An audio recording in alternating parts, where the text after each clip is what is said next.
Hey guys, this is Cade and welcome back to the channel. Today we have a brand new episode of our favorite movies series, and for this episode, we have a very special guest today. Today I am joined by Charlie from The Ones Who Watch. Charlie, thank you so much for being here, man. Oh, well, thank you for having me. It's a pleasure. Yeah, great to have you. So, getting into your top five favorite movies of all time, coming in at number five, we have Terminator 2 Judgment Day from 1991. So, yeah, to start off, this movie works really well as both a science fiction film and an action film. And when you compare it to other popular films that are part of those genres, what is it that you think that this movie does better?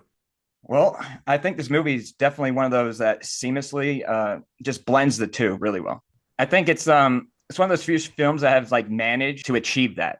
And I think it's just blending it so well because it was released, in 1991. And the film is a sequel to the 1984 classic, The Terminator. While other films have tried to straddle that line, I think that this really just smears that line really well between the action and the science fiction. And it outshines just them in several key areas. And I think it's innovative with the special effects. The character development is definitely one of the best parts of it. And it just has this balanced pacing, strong performances, the thematic depth. There's all sorts of reasons for why, but I just think it blends the two really well. And the CGI just complements it. And that was very, very revolutionary for its time, I think. So it's just, there's a lot of reasons for it, but it was just the innovation of it all at the same time. And it's just one that led to a bunch of other movies that took the nuance of all that and the care that it took with it. And, you can go to The Matrix as a great movie that took from Terminator 2. And we got a lot of greats because of the innovation of it. So it was a masterpiece in a lot of ways for its blending of the science fiction and the action that it was. So I just think it's one of the most significant achievements of Terminator 2. Yeah, I totally agree. And obviously, this is a movie directed by James Cameron, who also directed other popular movies such as Avatar, Titanic, Aliens, and more. As a fan of this movie, has James ever been one of your favorite directors of all time? Not at the time, because when I first saw Terminator 2, when I was younger, the reason why it's in my top five list is because of my father. It was the first rated R movie that I had seen with him, and he had made me fall in love with Arnold Schwarzenegger. At the time, I didn't even know who James Cameron was. I wasn't paying attention to the director. It wasn't until later on who, eventually became familiar with James Cameron and who he was and the work he had done on the movie. So I wasn't familiar at the time. So when I eventually started getting older and getting into more movies, especially now that Avatar's been out, he has now become one of my top five, if not top three favorite directors of all time. I mean, he's one of the most celebrated filmmakers. He's definitely left an indelible mark on the world of cinema. And I think this exploration in Terminator 2. It delves into like whether Cameron has earned his place amongst my favorite directors, but by examining his like illustrious career, I think his impact on the film industry is pretty unforgettable. So the stories that he's brought to life, and especially Terminator 2 is just very memorable. And it'll always have a very cherished place in my life, especially because it's one that I have with my father. Yeah, and speaking of what you were saying earlier with character development, something I've noticed about James Cameron, with most of his films, he's usually really good at helping us get attached to the characters, so that's something I always credit him for. Yes, very much. Well, and this movie was also followed by four sequels in the franchise that weren't as well received with the critics. And are you a fan of any of the sequels that were after this? If not, have they ever had a negative impact on the quality and maybe the legacy that this movie has? Whew, that's a great question. Yes and no. I mean, I always like to say that it doesn't matter what came after Terminator 1 and 2. Those movies will always be what they are to the audience and to everyone that for what it meant to them. You can make the worst movies after that, being the sequel or a legacy to them.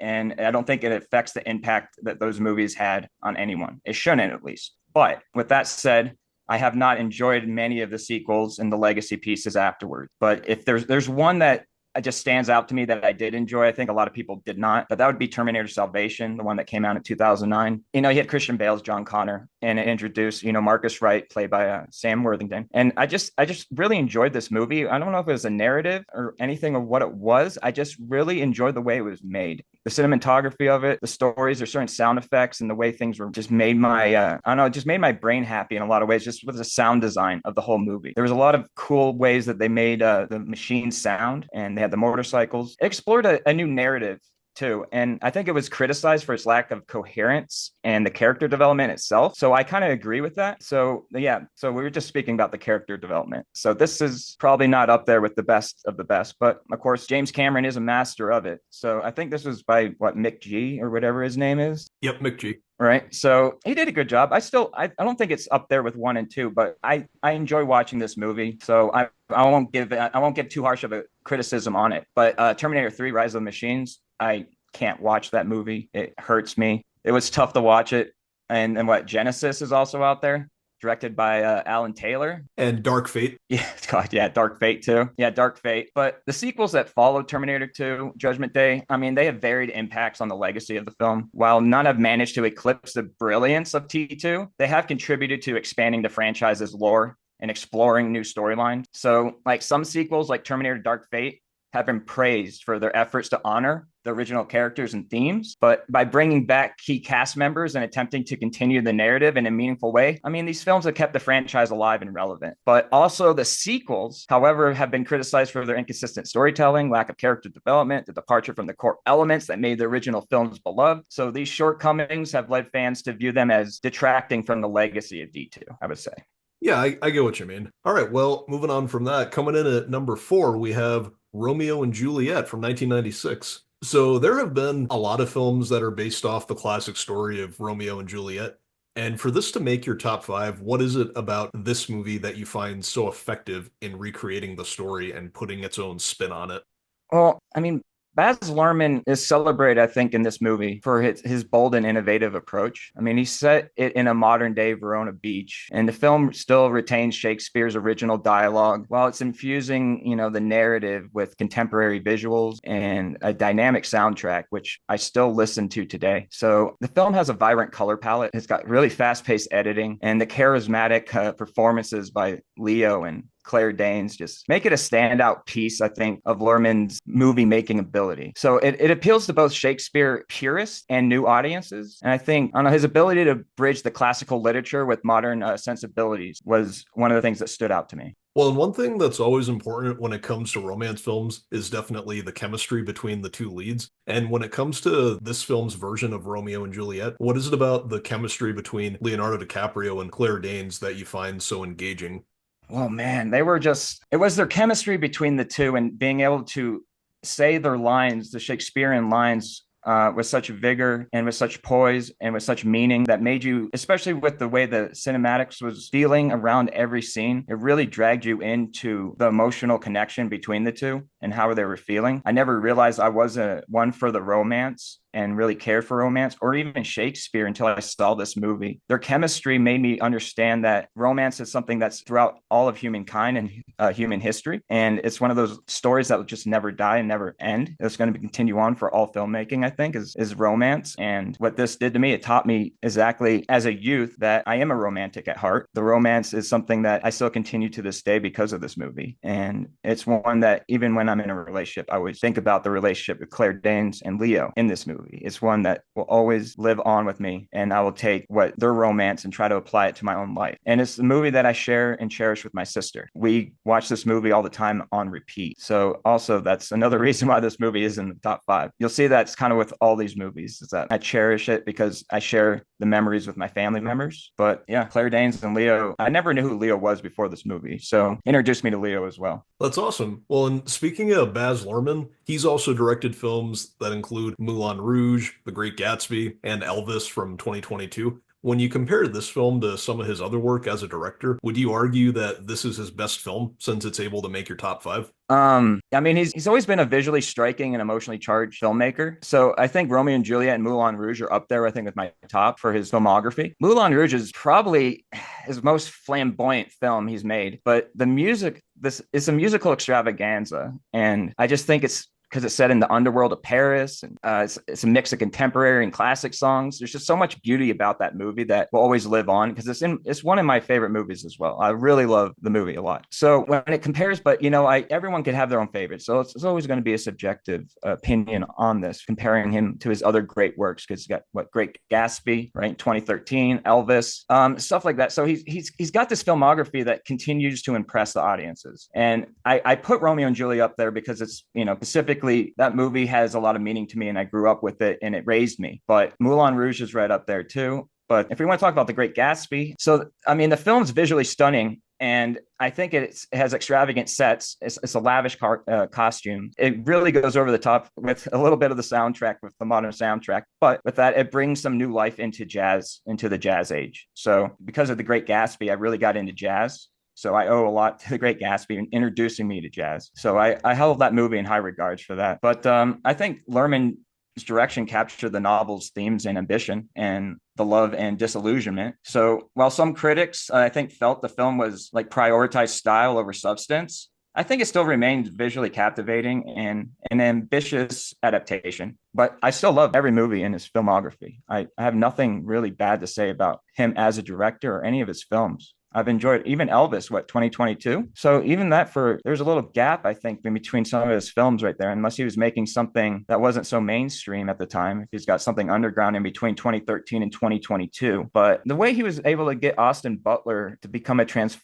have this transformative performance as Elvis, I think deserved the received widespread acclaim. And I think that's Lerman's direction and his highlights of the glitz, the glamour, the turmoil of Presley's life. And I think Elvis is marked by dynamic storytelling and attention to the period detail. So showcasing Lerman's ability to handle biographical material with flair, I think, was a great showcasing of that. He's really good at doing that, and I hope he does continue to do it. But I think each film showcases his distinctive style and storytelling prowess. But Romeo and Juliet just stands out as an innovative blend, I think, of Shakespearean dialogue with the contemporary setting. So I think the film's daring approach was visually creative and has left just a lasting impression on me.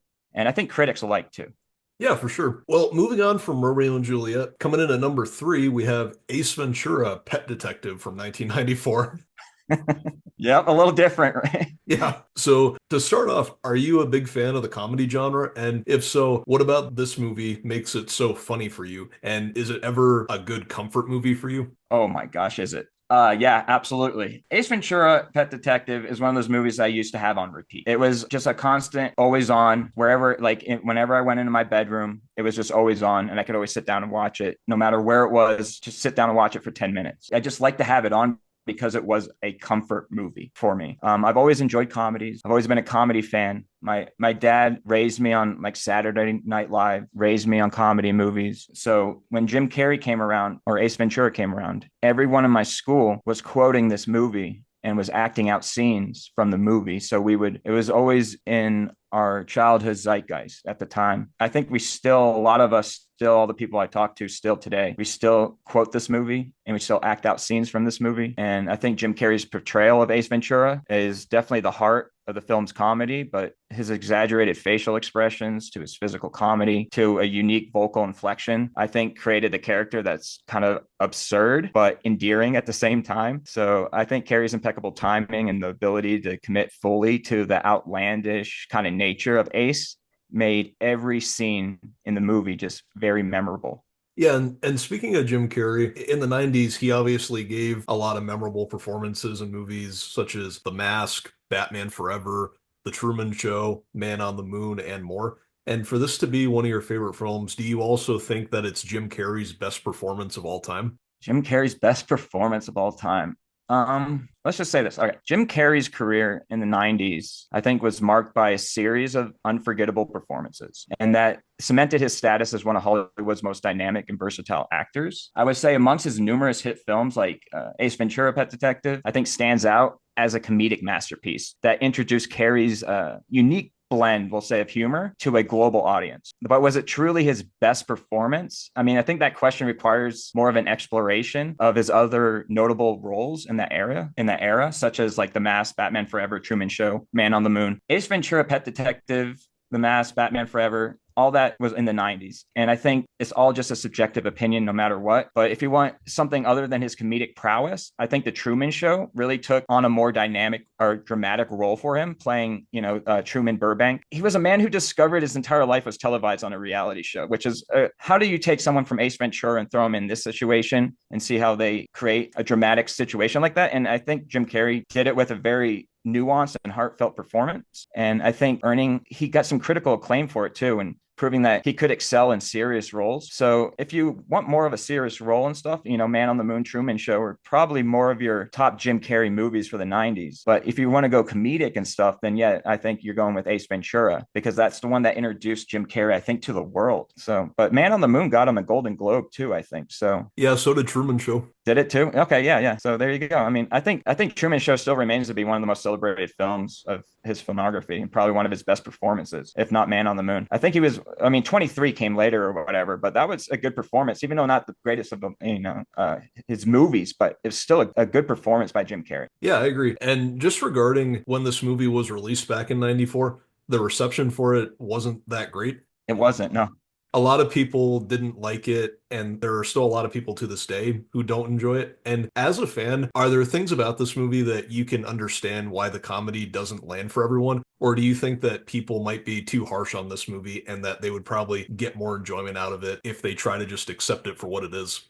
Whew. I mean, that's just subjective too on how people feel. I mean, like I said, like some days you could watch a movie and not enjoy it. And then you wake up the next day and watch the same exact movie and enjoy it. So I think it's always worth, especially with people when they say it's one of his greatest performances or one of the top movies of an actor and you did not enjoy that movie, you should always try to go back and watch it and see if there was a certain mindset that you weren't in before. Maybe because a lot of it has to be with situations and mindsets. You might have been going through something. I mean, we were kind of talking about this before we got on the air here that like Guardians of the Galaxy Volume 2 was one of those movies that I use as an example that I did not enjoy the first time I watched it. And I walked out of the theater thinking that was a disappointment. I really love James Gunn. I can't believe he made that. Not good. I watched it again when it came out and I cried. I laughed. I enjoyed the movie completely and thoroughly throughout it. Now it's my third favorite Guardian movie. It doesn't mean it's a bad movie, but it depends on the mind state sometimes. So yeah, people are gonna, not enjoy. I think he's over the top.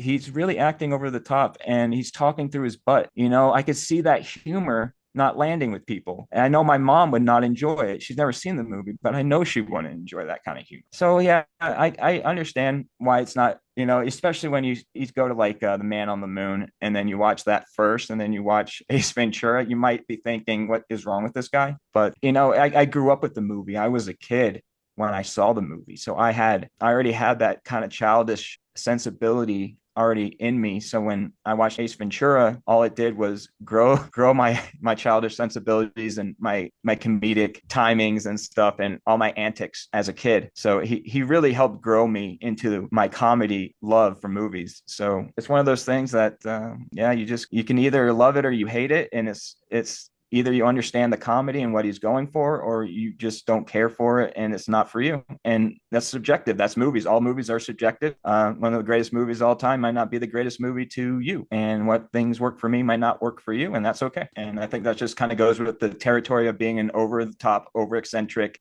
comedian in this movie, which, like I said, Jim Carrey talks out of his butt. So yeah, I could see that not sticking with some people. Yeah, I get what you mean. Well, moving on from Ace Ventura, coming in at number two, we have Powder from 1995. As an audience member, has this always been one of your favorite films of all time? If so, what is it about the movie from a story perspective that you find so memorable? Okay, well, this is an interesting one. It took me a while to put this one on the list. I battled with this one and Scorsese's Bringing Out the Dead, but I would say that was directed by Victor Salva, right? And I don't know much about Victor too much and about his filmography. I think this is one of the only movies I know him for doing, unless you brought up another movie that I would know of. But Jeepers Creepers? hey, okay, you know what? See, I didn't know that, but I do like Jeepers Creepers. I did, at least the first one. I think Powder is just a captivating blend of drama, science fiction, and fantasy. I think that it's kind of etched itself into the hearts of many viewers. I mean, definitely me. It's definitely etched itself into my heart. But I think those who consider Powder one of their favorite films of all time, I think the story is unique and thought-provoking, and the elements play a significant role in the lasting effect. But it has the concept of alienation and acceptance to extraordinary abilities and their consequences, emotional depth, character development, a journey of self-discovery and empowerment, and visual and cinematic brilliance. But it also brings up these philosophical and ethical questions along with it. So it has a lot of depth into the movie. I think that's what makes it one of the most memorable and one of my favorite movies too. But I think it taught me a lot about the alienation and acceptance of yourself and stuff like that. So it was one of those movies that taught me a lot. You want to talk about a movie that did teach me and made me into a better person, is why I chose this movie, Powder. And if people haven't seen this movie, I recommend it so much for what it says as a movie. And it's about a young albino man with these extraordinary abilities, and he's just got a different appearance, and he's got this heightened sensory. He keeps experiencing this profound alienation from society, and his journey towards acceptance just resonates deeply with me. And I think whoever felt like an outsider, I think this movie just explores the themes of prejudice, bullying, the human need for connection, making it a powerful narrative of overcoming adversity. I think this movie just hits that really well. And that's why it's always stuck with me, because it taught me so much about myself and the way we treat people and the way we treat others and how we see each other. But it has emotional depth too. That's, I think, just unparalleled by a lot of movies that try to do what it does. And the character development too is top notch. And it changed my life, basically, this movie. Yeah, and this movie also has some really good actors in it, and that includes Mary Steenburgen, Sean Patrick Flanery, Jeff Goldblum, Lance Henriksen. Looking back, is there one performance in this movie that stands out for you the most?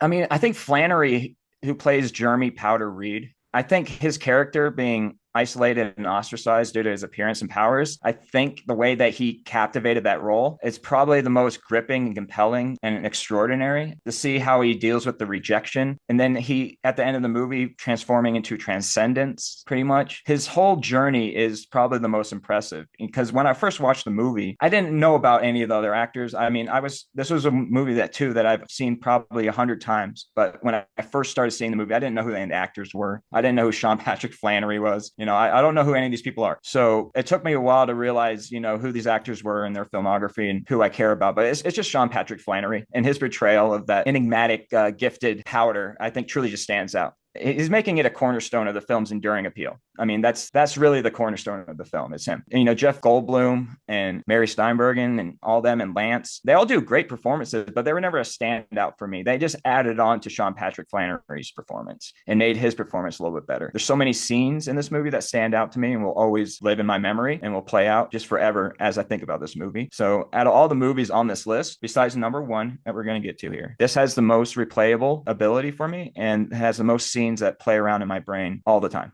Yeah, and one thing that I usually enjoy is when films are more than just one specific genre and when they merge genres together so naturally. And for this movie, it works well as both a sci-fi slash fantasy film and as a drama film. And is that something that you enjoy in films? And do you also think that this movie does a really good job at merging those genres together really well?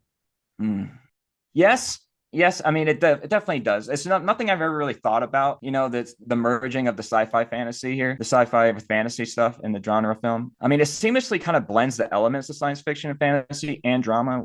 Its unique fusion of these dramas, I think, is one of the most striking features. As a kid, it's not something I ever thought about or anything as I was watching the movie. It's something now I think about now as I'm analyzing the movie, but it made it always intriguing to watch for a wide range of audiences, I think. I think that's what reached a lot of people, was being able to tap into those genres. But one of the aspects that continues and contributes to the success of Powder as a sci-fi fantasy, I think, is its exploration of the human potential and the extraordinary. And I think Powder possesses these remarkable abilities that are both scientifically intriguing and fantastically wondrous, I would say. So his heightened intellect, telepathy, and control over electricity, push the boundaries kind of the human capability. And I think it's immersing the audience in a narrative that changes the perceptions of reality and possibilities. So Powder, I think, functions effectively as a genre film, but it delves deep into themes of alienation, acceptance, and the search for identity. So it does really good at those things as well. So I think his supernatural gifts are just a struggle to find a place in the world that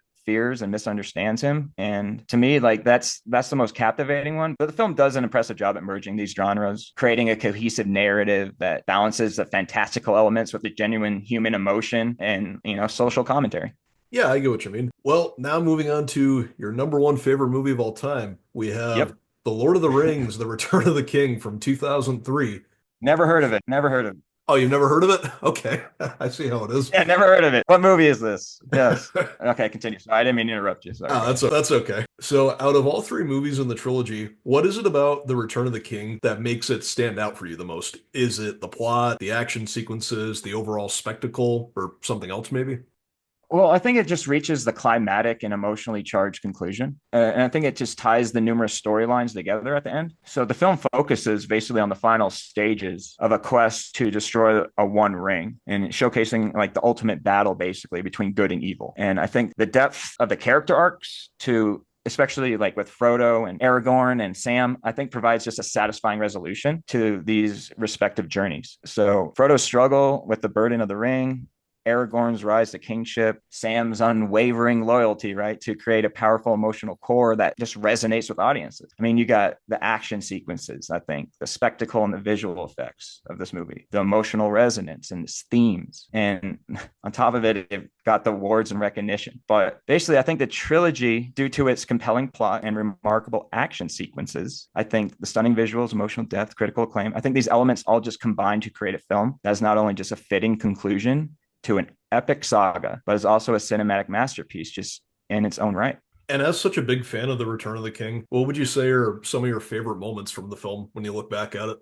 Whew. I mean, gosh, the whole thing, I could just kind of go through scene by scene and tell you what I liked about each scene particularly, but let's not do that. I think the lighting of the beacons, the battle of Pelennor Fields, the fight with the Witch King, Sam's unwavering loyalty, Aragorn's coronation, the Grey Havens. I mean, there's just so much I could kind of talk about this movie. There's so many different parts and elements of this. It's just filled with so many unforgettable moments that just left lasting impressions on me. And I think not just me, but fans worldwide, it seems like. And I think the lighting of the beacons is one of those that stands out to me as a really interesting thing that just happened. I mean, it was just all inspiring. There's so many parts of this movie that are just all inspiring, especially the lighting of the beacons of Gondor. And I think the camera sweeps across breathtaking landscapes, capturing a chain reaction of beacons being lit from one mountaintop to another is one of those moments that sits with me, but also has one of my favorite lines that you bow to no man. I think it's still, there's just part of when he tells Frodo and them that they bow to no one. So that line always made me cry, always make me feel joy and compassion. I really felt the journey at the end of it with them and how they deserved every bit of this praise. And I think that that's probably the biggest scene in the whole movie is just that one line. But there's so many favorite moments, but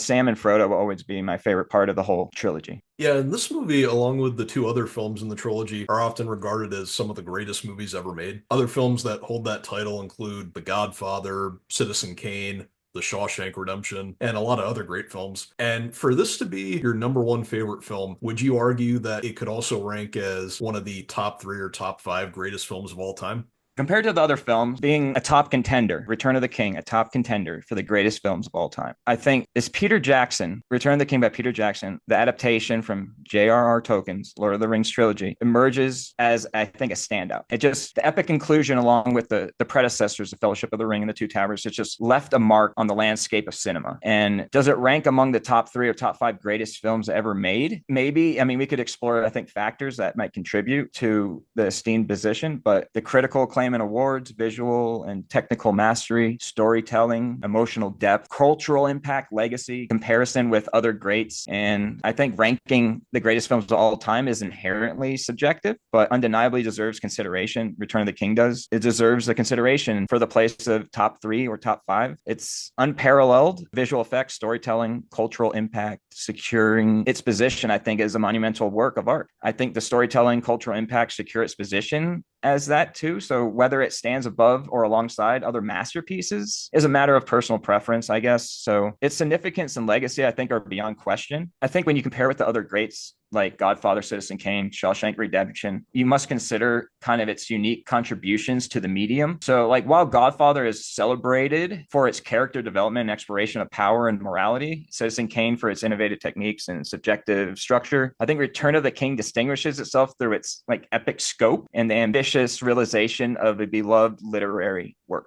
I think that's maybe how you can compare it with other greats and how it stands out. Yeah, and has this always been one of your favorite films of all time? And if so, do you think that it'll always hold that title? And do you think it'll still hold up as a film maybe 30 to 40 years from now? I mean, yeah, this movie has never held its as my favorite because it came out later in my life. So it was never one of my favorite movies of all time until it came out.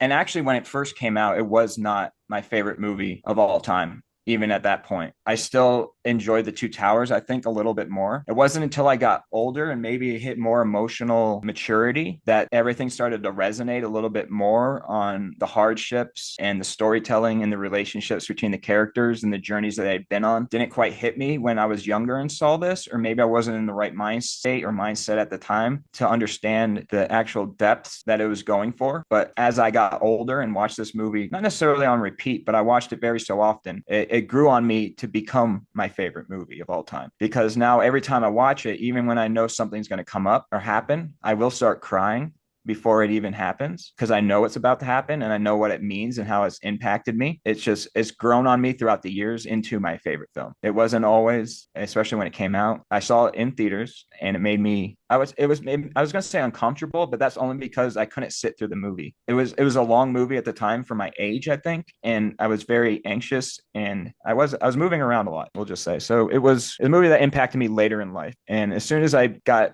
I think, more maturity in life is when this movie became my favorite movie of all time. And now all the scenes in the movie will play and repeat in my head for the rest of my life because of this. And I never read the books either until I saw this movie and became my favorite movie. And then I went and read the books and stuff too. So it's a movie that taught me too that I enjoy reading. I never read too much when I was growing up, but now I read a lot. And I think it's basically because of this movie that made me start reading Tolkien. And now I read a bunch of stuff these days. And so it's changed my life basically for the better. And that's how a lot of these movies have. They changed my life. They made me into a better person. They changed me. They taught me things and they developed me into who I am today is all these 5 movies. They all had a significant impact on how I see the world. Yeah, awesome. All right, guys, I think that that's the end of this interview. Charlie, thank you so much again for being here. Oh, yeah, it was definitely a pleasure. I'd be happy to come back anytime. Absolutely. All right, guys, thanks again for listening. Don't forget to like and subscribe. Don't forget to check out Charlie's channel if you haven't already, and we will see you guys next time.